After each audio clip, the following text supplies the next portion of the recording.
하나님 감사합니다. 오늘도 저희들의 발걸음을 주님을 예배하는 이곳에 이끌어 주시고 아버지의 뜻인 그 말씀을 또 듣고 그 말씀을 통해서 하나님의 뜻이 어디 있는지를 알게 해주심을 감사합니다.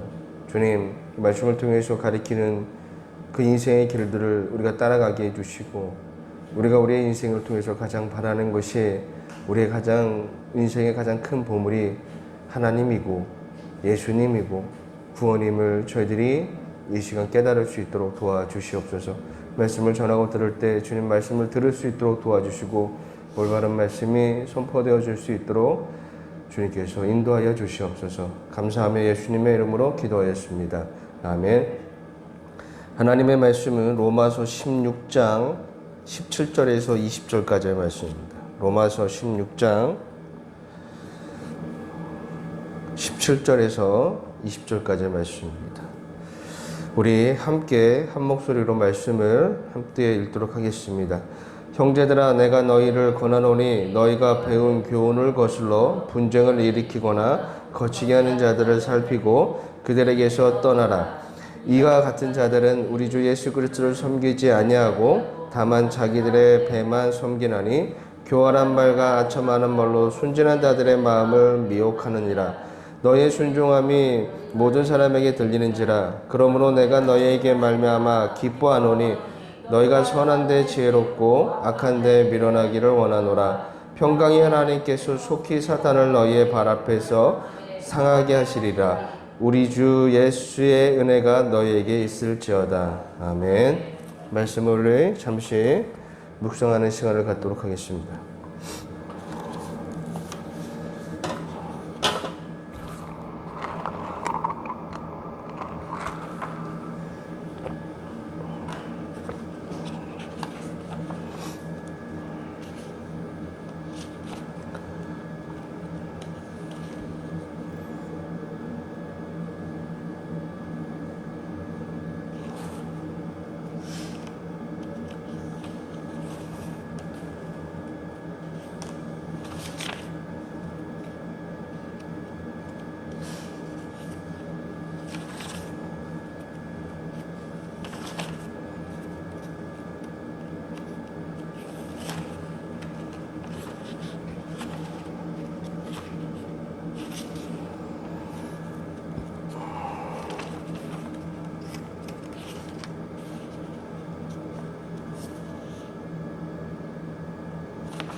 앞을 보시고 오늘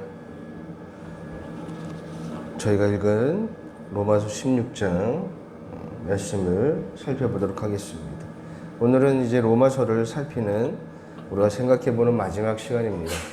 제가 찾아보니까 2022년 1월 11월 첫째 주부터 로마서에 대한 말씀을 시작했으니까 한 1년 반 동안 말씀을 살펴본 것 같습니다.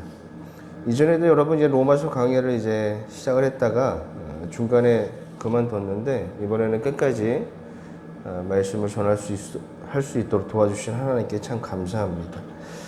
제가 여러분께 전하는 제 설교가 온전하거나 완벽하지는 않습니다. 분명히 온전하지 못한 부분도 있고 온전하게 해석하지 못하는 부분도 분명히 있어서 아쉽고 죄송스러운 마음도 있지만 한편으로는 그래도 우리가 끝까지 로마서를 한번 쭉 살펴봤다는데 참 큰 의미가 있는 것 같습니다. 이 바울이 쓴 이 로마서는요, 로마 교회 안에 있던 공동체의 문제를 해결하기 위해서 쓴 편지이지만 현재에는 놀랍게도 예수님에 관한 그 신학적인 정리가 가장 잘 되어 있는 성경이 바로 로마서입니다. 복음이 도대체 무엇이고 왜 예수 그리스도께서 이 땅에 오셔야만 했는지, 왜 우리에게 구원이 필요한지, 구원이 무엇이고 구원을 어떻게 얻게 되는지, 그리고 구원을 얻은 후에의 삶의 변화된 삶은 무엇인지 등등 우리의 그 신앙의 그 핵심들을 아주 쉽게 설명하고 있는 성경 말씀이 바로 로마서입니다. 뭐 모든 성경이 다 하나님의 말씀이고 우리의 신앙에 없어서는 안 되는 말씀들이지만 그 모든 것들을 잘 이렇게 신학적으로 정리한 말씀이 로마서인 겁니다. 그래서 저는 여러분들이 특히 이 로마서를 여러 번 읽어보시고 또한 묵상하시면서 이 로마서를 통해서 꼭 구원을 알고 깨닫고 경험할 수 있는 저와 여러분들이 되었으면 좋겠습니다. 자, 오늘은 이제 로마서 마지막 부분이에요. 이제 16장은 로마서의 마지막 부분인데, 바울은 이제 로마서 16장 1절부터 이제 16절까지 쭉 마지막 인사를 하면서 자신이 알고 있는 로마 교회 안에 알고 있는 성도들 한 사람 한 사람의 안부를 묻고 그 사람에게 안부를 전합니다. 그러면서 그냥 안부만 묻고 끝나는 것이 아니라 동시에 마지막 당부와 겉면의 말씀도 잊지 않으십니다. 바울이 오늘 이제 이 편지를 통해서 마지막으로 이제 안부를 물으면서 하고 있는 마지막 당부와 겉면의 말씀은 너희가 거짓 교훈에 속지 말고 선한 일에 관심을 두고 악한 일은 멀리 하라는 말씀을 끝으로 하고 계십니다. 바울의 이러한 당부와 겉면의 말씀은 우리가 앞으로 살아가야 하는 삶의 방향이기도 합니다. 그래서 우리가 꼭 기억해야 하는 말씀이에요. 그래서 오늘 우리가 본문을 통해서 살펴볼 것은 거짓 교훈이라는 게 도대체 무엇인가, 이거에 대한 이야기를 좀 살펴보려고 합니다. 자, 바울이 17절 말씀을 통해서 교인들에게 이러한 당부를 합니다. 형제들아, 내가 너희를 권하노니 너희가 배운 교훈을 거슬러 분쟁을 일으키거나 거치게 하는 자들을 살피고 그들에게서 떠나라 라고 말씀하고 계십니다. 분쟁을 일으키거나 거치게 하는 자들을 조심하고 멀리할 것을 이제 바울이 말씀하고 있는데, 여기서 분쟁은 교회 내에 분열을 일으키는 것을 의미합니다. 교회에서 뭔가 분열을 일으키는 사람들이 있다는 거죠. 또한 거치게 하는 것은, 거치게 하다라는 것은 장애물을 의미해요. 우리가 앞으로 나가는 데서 방해하는 요소들을 거치게 하다는 것인데, 우리의 신앙이 올바르게 성장하거나 발전하는 데 있어서 그 앞에 장애 요소가 되는 것을 이제 의미하는 거예요. 분열, 분쟁, 여러분 사람들이 많이 모이는 곳에는 분쟁이 분명히 발생할 수밖에 없습니다. 그렇죠? 왜냐하면 살아가는 환경이 다르고, 또한 가지고 있는 내가 습득한 지식이 다르고, 또 성격이 다르고, 성향이 다르고, 성품이 다르기 때문에 이런 여러 부분에서 오는 이 차이로 인해서 사람들이 모여있는 곳에는 언제나 의견 충돌이 생길 수 있고, 그 의견 충돌로 인해서 다툼도 발생할 수 있습니다. 하지만 여러분, 우리가 생각하면 분열, 분쟁, 다툼, 충돌 이런 것들이 다 나쁘다고 생각하지만 꼭 그런 것만은 아니에요. 서로 다르기 때문에 충돌이 생기는 거고, 서로의 생각이 다르기 때문에 다툼도 생기는 거예요. 그리고 때로 이러한 충돌이 좋은 시너지, 좋은 결과를 가져올 때도 있습니다. 종교개혁 시작도 그렇게 시작한 거거든요. 서로 다른 생각들을 가지고 있었기 때문에. 그리고 종교개혁자들 사이 안에서도 서로 다른 의견들로 수없이 충돌을 했고 서로 다퉜어요. 그리고 여전히 해결되지 않는 문제가 있어요. 특히 유아 세례에 대한 문제는 종교 개혁자들 사이에서도 서로 의견이 달랐어요. 칼빈이 달랐고, 쯔빙기가 달랐고, 루터가 다른 생각을 가지고 있었어요. 무엇이 옳다, 무엇이 그러다라고 우리가 결론을 내리기는 굉장히 어렵습니다. 이처럼 사람들이 모이는 곳에는 충돌이 생길 수도 있고, 의견을 내서 다툼이 생길 수도 있고 그렇습니다. 또한 공동체 안에서도 마찬가지예요. 서로 다른 비전을 가지고 추구하는 방향이 다르다 보니까 다툼도 생기고 충돌이 생기는데, 그로 인해서 이제 공동체가 찢어지는 경우가 있죠. 그리고 흩어지는 경우가 있지만, 그로 인해서 서로가 더 나은 결과를 얻기도 합니다. 그래서 모든 충돌과 다툼을 인해서 발생하는 분열이 꼭 나쁜 것만은 아니라는 거예요. 그리고 바울이 본문에서 말씀하고 있는 분열과 분쟁은 서로 의견이 달라 생기는 그런 충돌과 다툼을 얘기하는 게 아니에요. 그럴 수 있다라는 거예요. 그런데 오늘 본문에서 바울이 말씀하고 있는 이 분열은 무엇이냐면 17절 말씀을 다시 보시면 바울이 이런 말씀을 하고 계시죠. 배운 교훈을 거슬러 라고 얘기하고 계십니다. 배운 교훈이 뭐예요? 바울이 로마서 전체를 통해서 말씀하고 계시고 또 가르치고 있는 그 십자가 복음, 구원의 복음이 바로 배운 교훈이에요. 여러분이 이제 기억하실지 모르겠지만 1년 반 동안 우리가 로마서를 쭉 살펴봤잖아요. 로마서의 출발은 그렇잖아요. 인간의 타락이 무엇인지부터 시작을 해요. 그 인간의 타락을 통해서 왜 구원이 필요하게 되었는지, 그리고 그 구원을 위해서 예수님이 어떻게 이 땅에 오셨는지, 그리고 그 예수님을 통해서 우리가 구원을 어떻게 얻게 되었는지, 그리고 구원을 받은 자에게 나타나는 은혜의 모습들이 무엇인지를 바울이 로마서 전체를 통해서 분명히 가르치고 계십니다. 이것이 본문에서 말씀하고 있는 배운 교훈이에요. 근데 이 교훈에서 벗어나서 다른 교훈을 가르치는 사람들이 있다라는 거예요. 그들로 인해서 발생하는 이 분열, 이걸 말하는 겁니다. 다른 교훈을 가르쳐서 교회의 분열을 조장하고 신앙에 올바르게 성장하지 못하는 자들을 너희는 조심하고 멀리해야 한다는 사실을 지금 바울이 말씀하고 있는 거예요. 여러분, 복음이라는 게 도대체 뭡니까? 복음은요, 우리를 구원으로 인도하는 하나님의 말씀이에요. 그것이 복음이에요. 많은 사람들이 이것이 복음이다, 이것이 구원이라고 선포하죠. 좋습니다. 우리를 구원으로 인도하는 복음의 소리가 많으면 좋은 일이죠. 하지만 복음에 관한 모든 소리가 다 올바른 소리는 아니라는 것을 저와 여러분이 기억하셔야 됩니다. 복음에 관하여 잘못된 소리, 엉뚱한 소리들도 아주 많아요. 우리는 그러한 소리들을 조심해야 할 필요가 있습니다. 조심할 정도가 아니라 아예 듣지 말아야 돼요. 겉으로 볼 때는 복음을 말하는 것 같지만 복음과는 전혀 상관없는 소리로 가득한 그런 말들이 많다는 걸 기억하시고 아예 들으려 하지도 마셔야 됩니다. 저는 이것을요, 거짓 복음이라고 표현하고 싶습니다. 복음을 가장한 거짓 복음. 복음의 형태를 띠고 있지만 거짓 소리를 하고 있는 거짓 복음. 이걸 저와 여러분들은 반드시 조심을 해야 돼요. 바울은 이 거짓 복음과 관련해서 이렇게 말씀하고 있어요. 이 거짓 복음이 어떤 것이 거짓 복음이고 이렇게 이 거짓 복음을 말하는 자들의 특징이 무엇인지를 분명하게 18절에서 말씀하고 계십니다. 우리 한번 읽어보도록 하겠습니다. 시작. 이 같은 자들은 우리 주 예수를 회개하지 아니하고 다만 자기들의 변을 확인하니 그러한 말과 아주한 너를 순진한 자들의 마음을 교육하느니라. 아멘.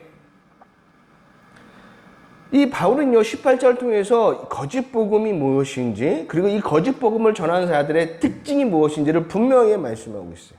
여러분, 거짓 복음의 특징이 뭐예요? 자기 이익을 위한 소리를 내뱉는 사람들. 자신의 욕망과 욕심을 추구하는 소리를 내뱉는 사람들. 이것이 거짓 복음의 특징이에요. 여러분, 이런 거짓 복음은요, 우리 주변에서 정말 쉽게 찾아볼 수가 있습니다. 여러분, 이런 얘기 들어보신 적 있을 거예요. 예수 믿으면 하는 일이 잘 되고 복을 받습니다. 라는 이야기 참 많이 들어보셨을 거예요. 저는 어렸을 때부터 수없이 이러한 이야기, 예배 속에서, 목사님의 설교 속에서, 전도사님의 설교 속에서 이런 얘기 참 많이 들었습니다. 복, 좋은 일이죠. 그런데 우리가 말하고 있는, 그리고 우리가 생각하고 우리가 바라는 복과 성경에 기록되어 있는 복이 과연 동일한 복이냐, 이것을 우리가 생각해 볼 필요가 있겠죠. 여러분, 우리 인간이 생각하는 복은 뭐예요? 소원을 성취하는 거. 그걸 우리가 복 받았다고 얘기하는 거예요. 성공하는 거, 그것이 우리가 생각하는 복이죠. 풍요로운 거, 여기서 풍요는 뭐예요? 돈 많이 버는 게 복이잖아요. 우리가 생각하는, 인간이 생각하는 복은 그런 겁니다. 이것을 부정할 수 있는 사람이 있을까요? 아니에요.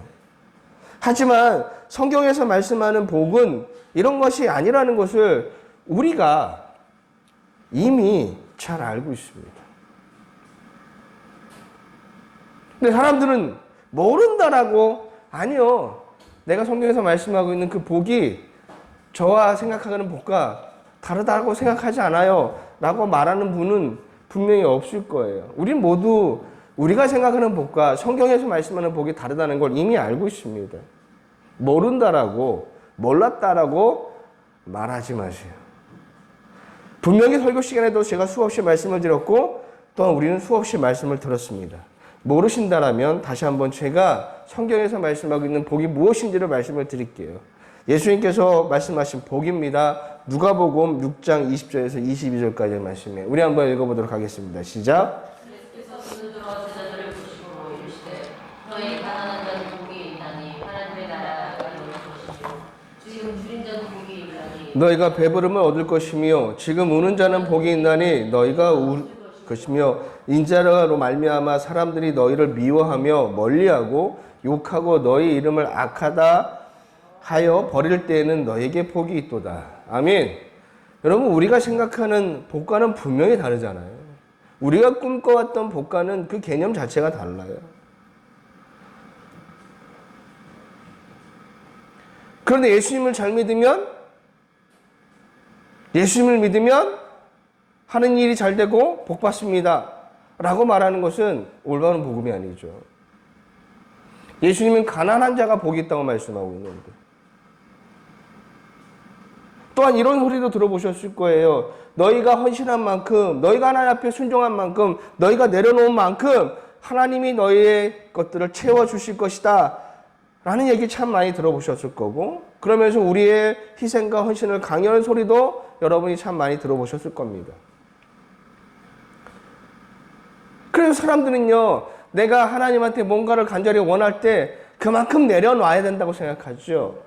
그만큼 내가 희생해야 된다고 생각하죠. 그만큼 내가 순종해야 된다고 생각하는데, 성경에서 말씀하고 있는 희생과 내려놓음이 그런 의미입니까? 그렇지 않아요. 이처럼 우리의 욕심과 우리의 욕망을 고취하고 자극시키는 그런 이야기들, 이런 것들이 다 거짓 복음인 거예요. 또한 반대로 인간의 두려움과 인간의 불안을 이용하는 거짓 복음들도 참 많이 있습니다. 교회 안 나오면 불상사가 생긴다. 네가 11조를 내지 않아서 이런 일이 생긴 거야. 11조는 하나님의 것인데 네가 하나님의 것을 11조를 내지 않으면 하나님의 것을 도둑질해서 병에 걸리고 우환이 생겨서 그만큼의 경제적인 손실을 보게 될 거야. 아마 여러분들이 교회 생활하면서 이런 얘기는 한 번쯤 다 들어보셨을 거예요. 우리의 그 불안함과 이 두려움을 조장하는 것들, 이게 다 거짓 복음을 핵하는 거예요.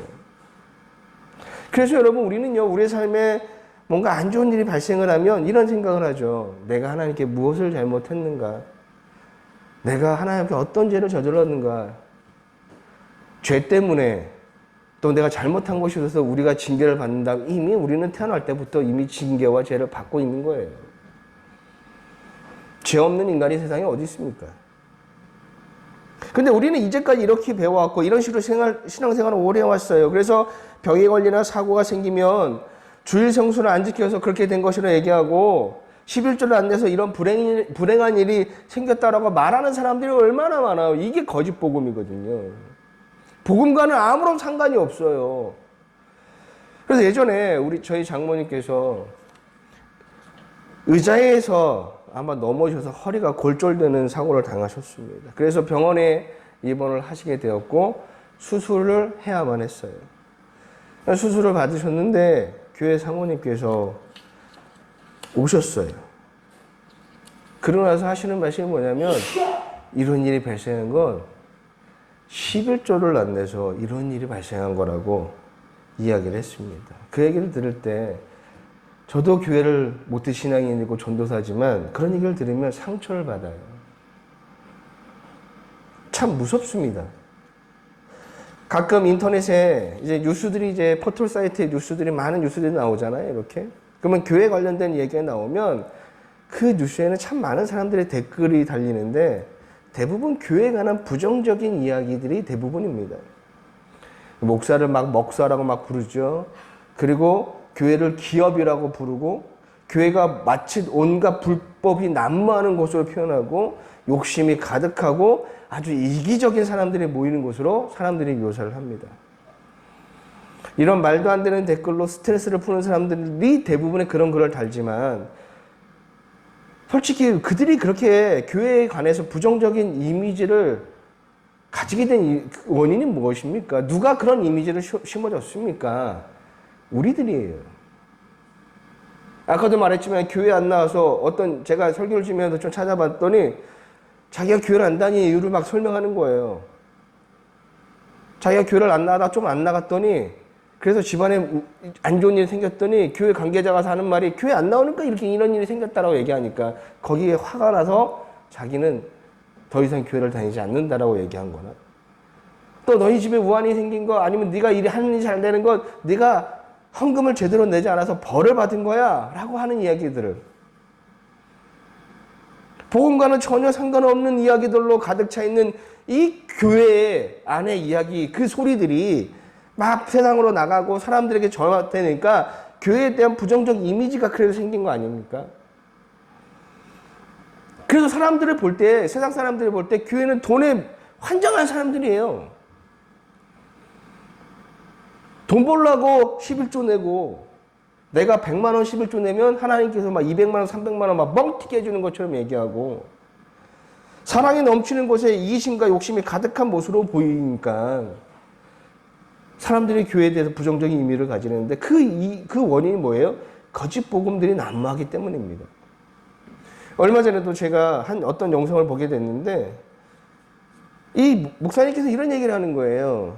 교회 건축을 했어요. 그래서 아주 큰 예배당을 줬는데 이름만 대면 아는 교회입니다. 그리고 그 교회가 사회 일면에 그 기사가 실린 적도 있어요. 어떤 일이 있냐면 교회를 건축하면서 아주 많은 불법들을 저질렀거든요. 그런데 이 목사님께서 설교단에서 하시는 말씀은 하나님의 은혜로 이렇게 아름다운 교회가 완성이 됐다는 거예요. 그러니 이제 하나님의 은혜가 더 많은 축복이 이 교회 안에 있을 거라고 얘기합니다. 자신의 욕심과 공동체의 욕심으로 불법을 저지르고 편법을 사용했으면서 그것을 하나님의 은혜로 포장하는 소리를 사람들이 들으니 사람들이 뭐라고 얘기하겠습니까? 그러니까 사람들이 교회를 더는 신뢰하지 않고 오히려 비난하는 겁니다. 여러분 바울이 오늘 19절에서 하신 당부의 말씀 우리가 꼭 기억할 필요가 있습니다. 19절 말씀이에요. 한번 읽어보도록 하겠습니다. 시작. 너희의 순종함이 모든 사람에게 들리리라. 그러므로 너희가 너희를 말미암아 구하노니 너희가 선한 데 지혜롭고 악한 데 미련하게 되거나. 아멘. 우리의 모습이 곧 세상 사람들이 교회를 바라보는 모습이 될 겁니다. 우리는 악하면 세상 사람들은 교회를 비난할 것이고 우리가 선하게 살면 세상 사람들이 교회를 귀히 여길 거예요. 그래서 바울은 뭐라고 표현하고 있냐면 악한 데 지혜롭고 선한 데 지혜롭고 악한 일에 미련해야 한다라고 말씀하고 있는데 우리는 그렇게 반대하잖아요. 우리는 악한 일에 굉장히 지혜로운 삶을 살아가고 있어요. 그것이 문제예요. 어떻게 하면 법에 안 걸리고 이거를 내가 얻을 수 있을까?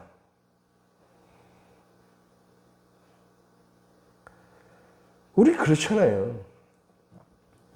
여러분 사도 바울의 당부의 말씀을 잊어서는 안 됩니다. 우리의 욕망, 우리의 욕심, 이기심을 충족하는 그 소리들이 좋은 소리가 아니에요. 그런 소리를 조심해야 돼요. 그것이 거짓 복음일 가능성이 매우 큽니다. 그런데 우리가 아쉽게도 우리가 이러한 거짓 복음에 너무 쉽게 속아 넘어가고 또 어떤 사람은 이러한 소리에 속아서 잘못된 신앙을 가지고 있음에도 불구하고 내 신앙이 잘못되었다는 사실조차 모르고 있는 것이 문제죠.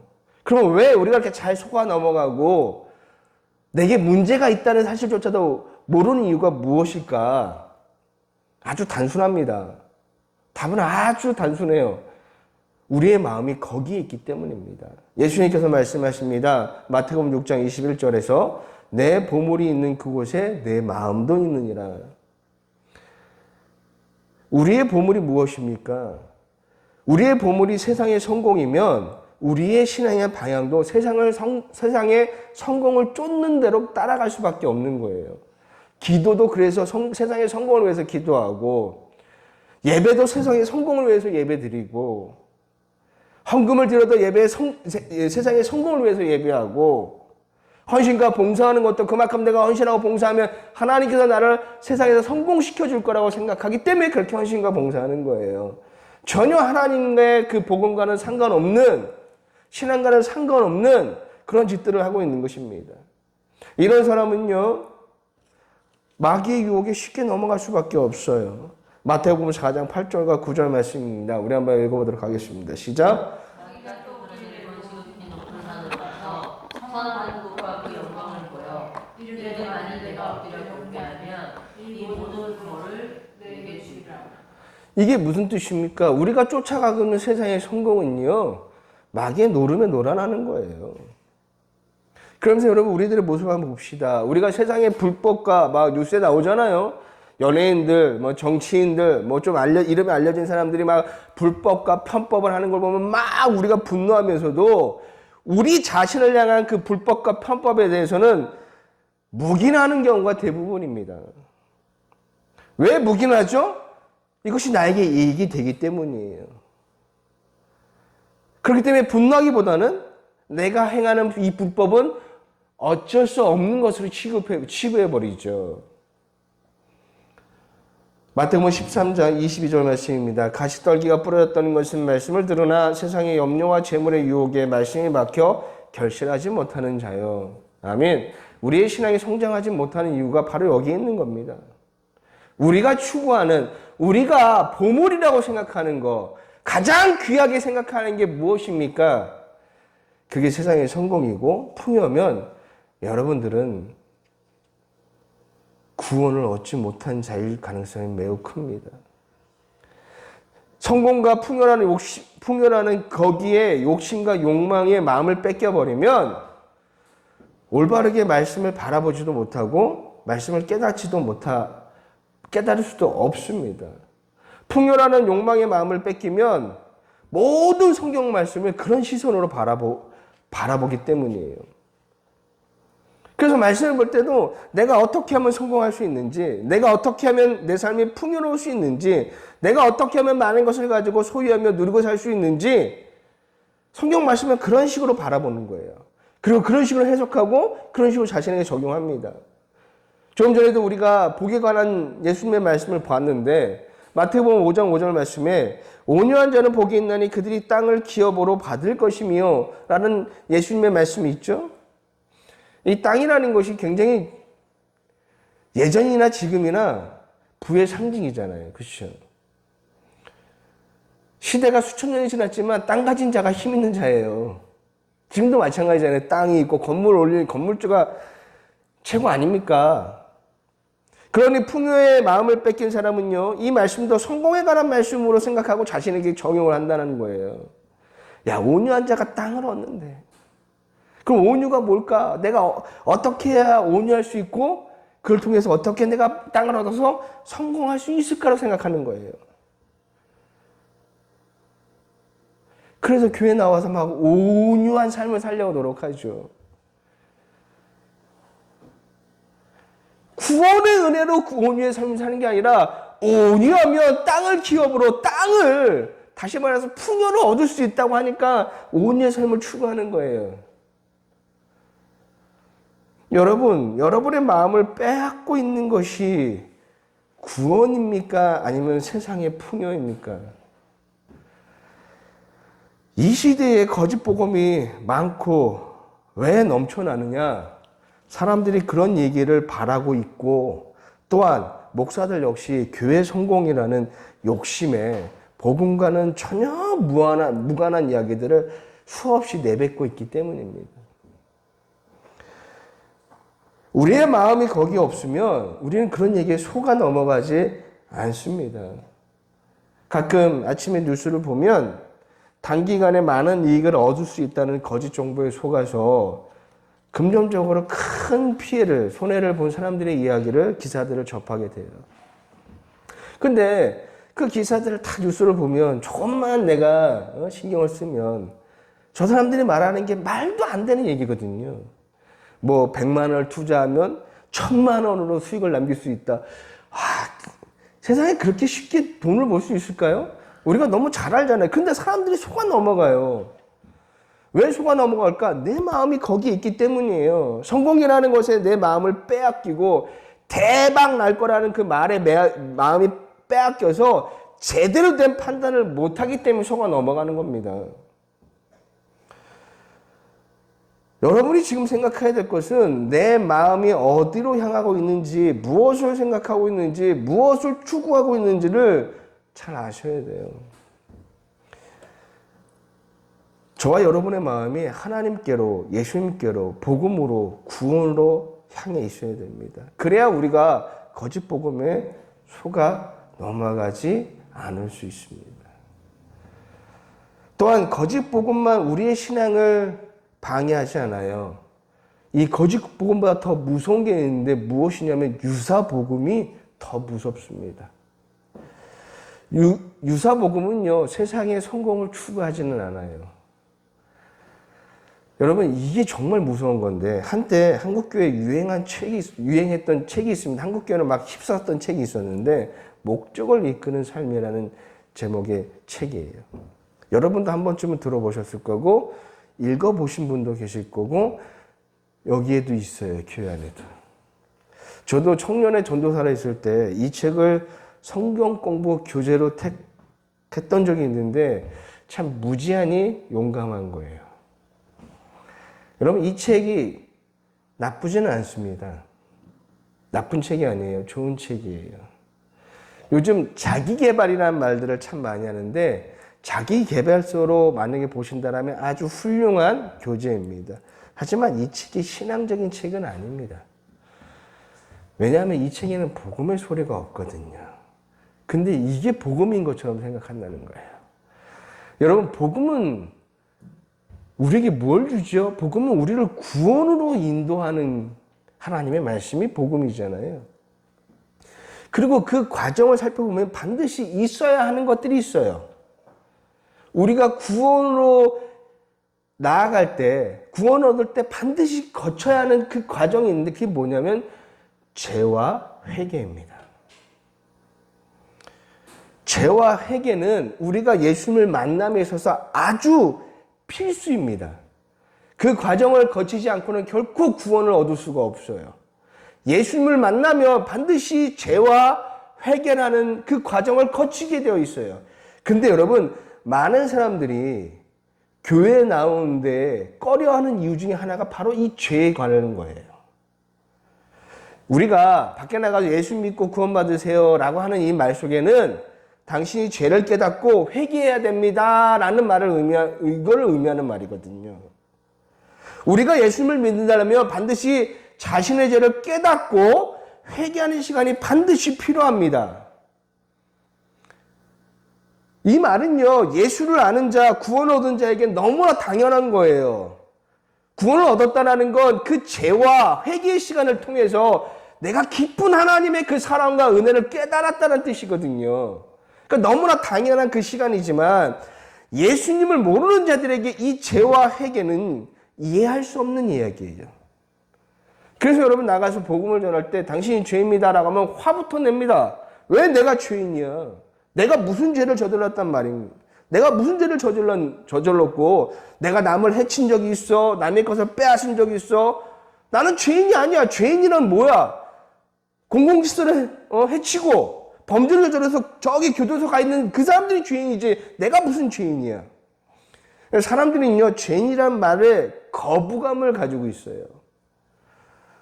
그래서 교회에 오기를 싫어하는 사람도 있습니다. 내가 무슨 죄인이야. 난 여태까지 잘 살았는데.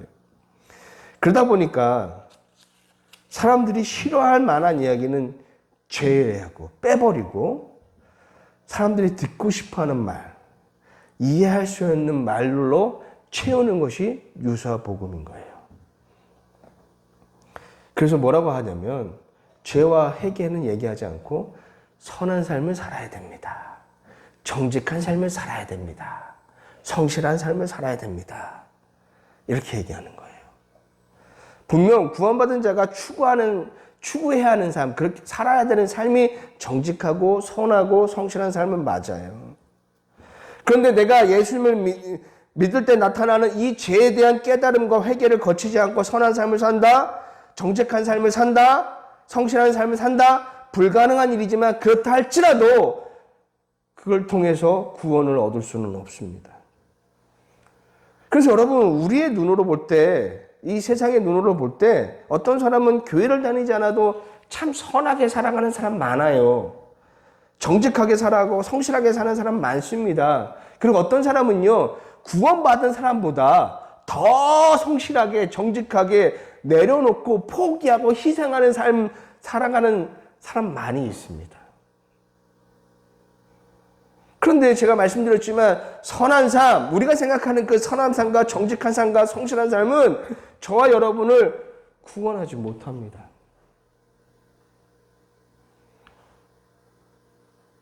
또한 자신의 한계를 깨닫는 자기 성찰로도 구원을 얻을 수가 없어요.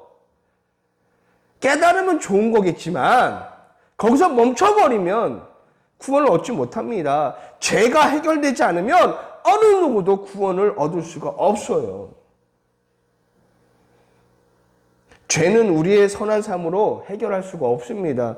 죄는 우리의 성실한 삶과 정직한 삶, 깨닫는 삶으로 해결할 수 있는 그런 문제가 아니에요. 오직 예수 그리스도를 통해서만이 우리의 죄의 문제가 해결되고 그분만을 통해서만이 우리가 구원을 얻을 수가 있는 거예요. 그런데 사람들이 불편해하잖아요. 죄에 대한 얘기하고 회개에 대한 얘기를 하면 사람들이 불편하니까 이 죄와 회개는 건너뛰고 듣기 좋은 소리, 듣고 싶은 소리, 이성으로 이해되는 철학적인 얘기를 채우는 것, 그것이 유사복음인 거예요. 인간의 욕심과 욕망은 건드리지 않잖아요. 그렇죠? 그걸 추가하라는 삶을 살지는 않아요. 순종해야 됩니다. 희생해야 됩니다. 내려놓아야 됩니다. 성실하게 살아야 됩니다. 어떻게 보면 복음을 말하는 것 같지만 복음이 아닌 복음의 소리처럼 들리게 하는 거, 이게 유사복음이에요. 성실한 선한 삶을 사십시오. 정직한 삶을 사십시오. 순종하는 삶을 사십시오. 헌신하고 희생하는 삶을 사십시오. 그러면 하나님께서 기뻐하셔서 여러분들에게 복을 주실 겁니다 하고 말하는 그 모든 것들이 다 유사복음입니다. 여러분, 하나님이 인정하는 사람은 어떤 사람이에요? 희생하는 삶? 헌신하는 사람? 내려놓는 사람? 아니에요. 하나님이 인정하는 사람은 자신의 한계를 깨닫고 자신의 한계를 알고 하나님 앞에 무릎을 꿇는 사람이 하나님께 인정받는 사람이에요. 시편 51편 16절과 17절 말씀입니다. 우리 한번 읽어보도록 하겠습니다. 시작. 주께서는 저를 기뻐하지 아니하시나니 그렇지 아니하면 내가 이겼을 것이라. 주는 번제를 기뻐하지 아니하시나이까. 하나님께서 구하시는 제사는 상한 심령이라. 하나님이여 상하고 통화하는 마음을 주께서 멸시하지 아니하시니라. 아멘.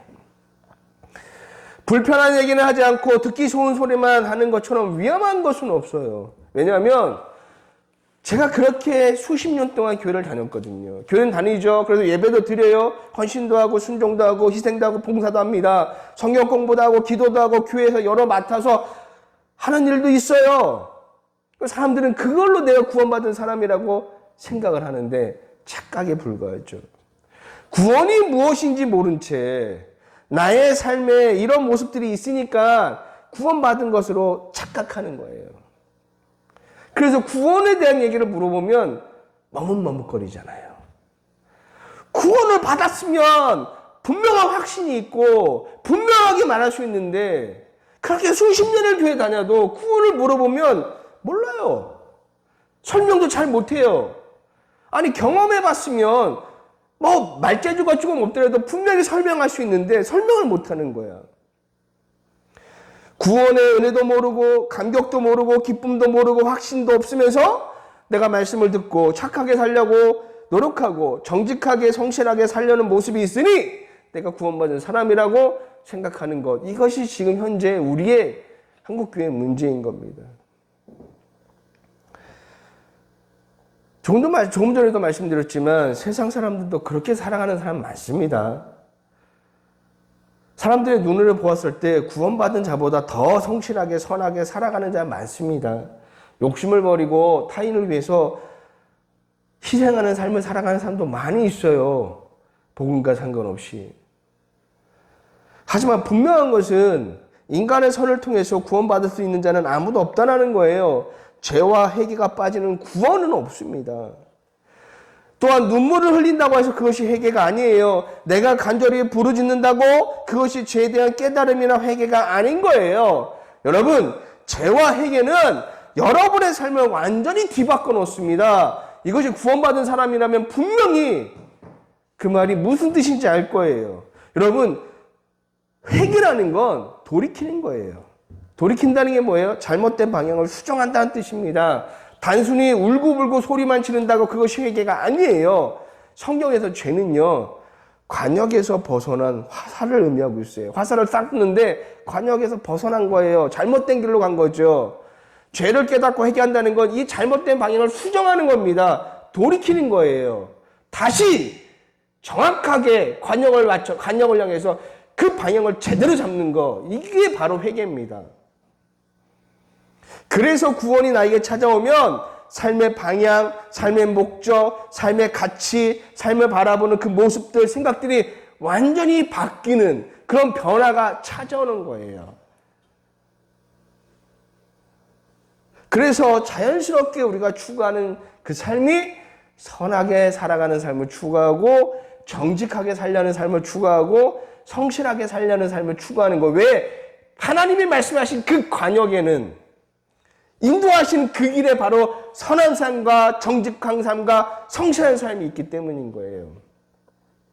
선한 삶으로 구원을 얻는 것이 아니라 구원으로 인하여 우리가 선하고 정직한 삶을 살아가게 되는 겁니다. 복음은요, 우리를 구원으로 인도하는 귀한 말씀이에요. 그래서 때로가 아니라 그 이상으로 우리를 자주 불편하게 만듭니다. 부자 청년에게 가장 불편한 것은 뭐예요? 재산을 파는 거예요. 예수님이 말씀하셨잖아요. 아브라함에게 가장 불편한 건 백세에 얻은 귀한 아들 이삭을 바치는 거였어요. 불편하잖아요. 고린도서 1장 23절 말씀입니다. 우리는 십자가에 못 박힌 그리스도를 전하니 유대인에게는 꺼리는 것이요 이방인에게는 미련한 것이로되. 아멘. 불편하고 꺼리낄 수밖에 없습니다. 하지만 이 불편하고 꺼리끼고 미련한 것처럼 또한 이해되지 않는 이 복음이 저와 여러분을 구원으로 인도하여 주십니다. 고린도전서 1장 18절 말씀입니다. 우리 한번 읽어보도록 하겠습니다. 시작. 멸망하는 자에게는 미련한 것이요 구원을 받는 우리에게는 하나님의 능력이라. 여러분이 지금 바라고 계시는 게 무엇입니까? 나에게 좋은 것만을 찾지 마세요. 나에게 이익이 되는 것만을 찾으려 하지 마세요. 그런 사람일수록 거짓 복음에, 유사 복음에 속을 확률이 매우 높습니다.